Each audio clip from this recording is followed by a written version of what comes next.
Ladies and gentlemen, Jill Soloway. I will never forget you. You will always be by my side. From the day that I met you, I knew that I would love you till the day I die. And I will never want much more. And in my heart, I will always be sure. I will never forget you. Thank you. Wow, that was beautiful. Thank you guys for that amazing response. Yeah, we've had like so many amazing, rousing speeches the past couple days, and I've been very roused and very inspired. And I, as you know from me like shouting topple the patriarchy, I like to rouse. But I thought today I would talk to you guys about something a little more personal, and that is the body, our bodies. I'm going to talk a little bit more about what I said about taking white male privilege, taking privilege and trying it on and wearing it throughout our day. So you may have looked at the video and thought, where did that girl with the long brown hair go? Who is this much dykier looking person on stage in front of me? Hashtag dress like a woman.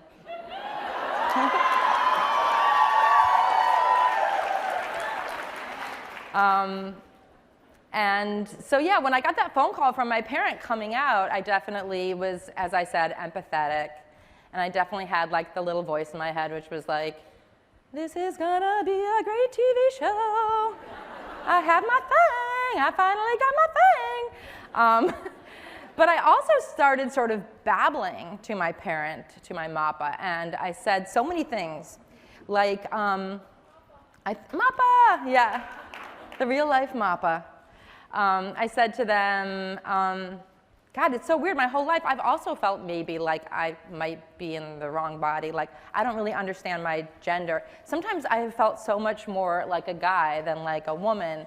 I don't know if that means that I'm non-binary. It just means that like when women approach and I hear them say to each other, cute shoes, I'm just like, I will murder you. Thank you. Oh my God, thank you. No, thank you. Cute shoes. Thank you. Like, cute shoes as a greeting did not work with my gender identity. And other things were clues to me that I didn't necessarily connect with the gender woman. I would be getting ready for like a big party, you know, the HBO Emmy party, and in the bathroom, just getting my Spanx on, hair and the makeup and all of it, and then I would walk out, and if my husband didn't say to me immediately, you look amazing.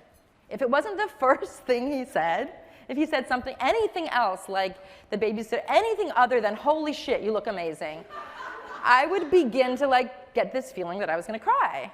And sometimes I did cry. Sometimes we were like in the car on the way to the HBO party and had to turn around and go home and like cancel the party because I was so upset in my shapewear and my makeup and my hair. I was just like, I was near tears. And then a couple months ago, actually, I was in Germany and we were doing the release of Transparent, and I was in a bathroom, and there was a delightful gentleman who had come to do my glam. And he was in the bathroom, and he's like coming at me with the liquid liner like this. And I just found myself like, I was standing, I was like backing away from him. Just like kept backing away, and he kept coming at me. And at one point, I'm like against the wall in the bathroom in a hotel room in Germany. And I'm like, get away from me! And he's like, am I doing something wrong? It's very sorry. That's my bad German accent. And I was like, no, it's fine, just, I'm good, you put enough. And I started to just feel like I was going downstairs to speak to a bunch of people about business, about creativity, about television, and yet here was a man who was sent to draw a new face on top of my face so that my words would be heard. And I got really offended. I just felt like, why do I need a whole different face on top of my face to speak? So he got away from me. He backed up, and I had this thought in that moment. I thought, what if I never, ever wore makeup again? And as I know what you guys are thinking, Alicia Keys said it first. And I don't think people would have cared if I had made the announcement the way they did for Alicia. But a lot of women, when Alicia Keys said she was going to stop wearing makeup, a lot of women said, well, if I looked like that, I also wouldn't wear makeup. And I ask us to sort of question this if I looked like that, if I looked like her. The question is, who is looking at her? And what automatic arithmetic do we employ when we accept that looked atness as part of our gender? I am absolutely jealous of how men have this default invisibility. And I often wonder if the layer of beauty that we add before going out in the world has a very subtle but symbolic consent to be taken in aesthetically. Aesthetically first, intellectually second. Now, as somebody who's very connected with the trans world, I have to just sort of take a quick sidebar and talk about trans women. For them, an hour of hair and makeup is not just about feeling beautiful. They're trying to quote unquote pass out in the world because it's a matter of life and death. It's about being safe when they go to the ATM. It's not about self-actualization or feeling like they love what they see in the mirror. It's about feeling safe. But as I started to sort of obsess on this question, why women with the extra layer of looked atness, I was talking to a trans woman named Our Lady J, and she's very glamorous. And she writes on Transparent, and I said to her, you really like that? You like all the, you like that? And she said, yeah, I love it. For her, sitting at the vanity, putting on her makeup and her hair and her mascara was a permission structure to relax. It was time spent feeling like an artist and slowing down time and saying, I'll be there in a minute. I'm in a relationship with my face and my body and my beauty, and it's fun for me. And I realized that for her, being feminine and being glam was a permission structure for relaxing. And of course, as I started to do my investigations, my science investigations that I spend usually by watching the Kardashians, I noticed they do the same thing. They use that time and space, the time in the glam room with their sisters getting their hair done and just feeling beautiful, and it's a permission structure for relaxing. And I realized that for me, femininity and the presentation of femininity is not a permission structure. In fact, it's the opposite. I was raised by a mom for whom femininity was anything but permission to relax. It was, hold it in and hurry, and it was like wigs and lashes and like falls and like tight. It was girdles and bras, and it was my mom going like, get this fucking thing off of me. It wasn't like, let's all get together and put on creamy masks and just enjoy. There was none of that. It was this work harder, hold it in, stand up straight, you're being looked at, and get it right, and hurry, and be a good girl, hurry. This feeling that you always had to hurry, and get it right, and be cute, and animated, and even now, up here with you guys, I sense that feeling of, I need to keep everybody's attention, and be a good girl, and I just like imagine, like, who would I be if I wasn't thinking about being seen, if I was just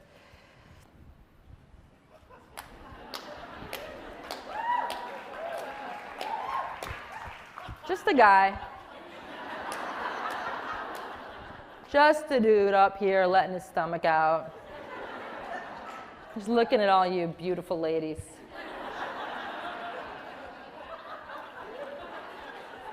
Not worried about time at all.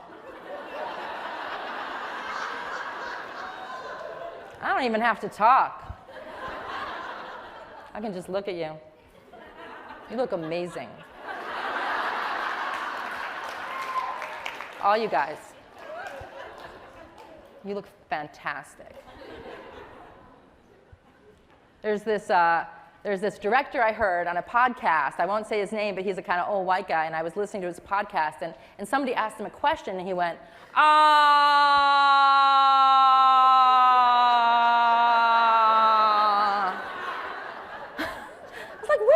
do that. We never think out loud by making a noise for 50 seconds and then spend a whole bunch more time waiting until we know what we want to say. We don't do that. Okay, so what am I saying, guys? Am I suggesting that you all go to your rooms right now remove your Spanx, remove your makeup, and come down here for like a convention of like 500 Steve Bannons. All of us just like,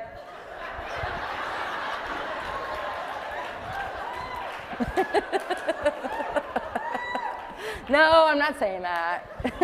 It would be amazing. I would love it.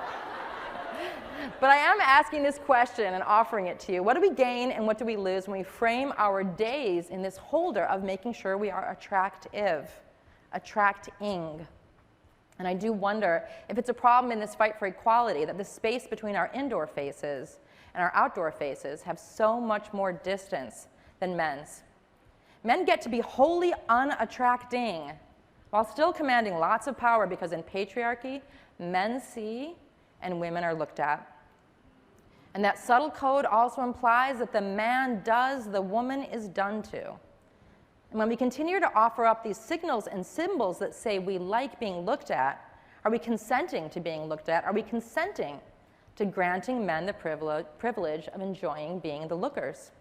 So without offending the makeup brand that sponsored this, because I know somebody paid money to put makeup on all of us. And by the way, FYI, I am wearing a small amount of makeup. Just want to make sure everybody knows that. But when I get the person to do my makeup, I say to her, only give me as much as you would give a man. Never give me more than you would give a man. I don't want to offend anybody who loves their makeup. I just invite you to question these supposed default settings.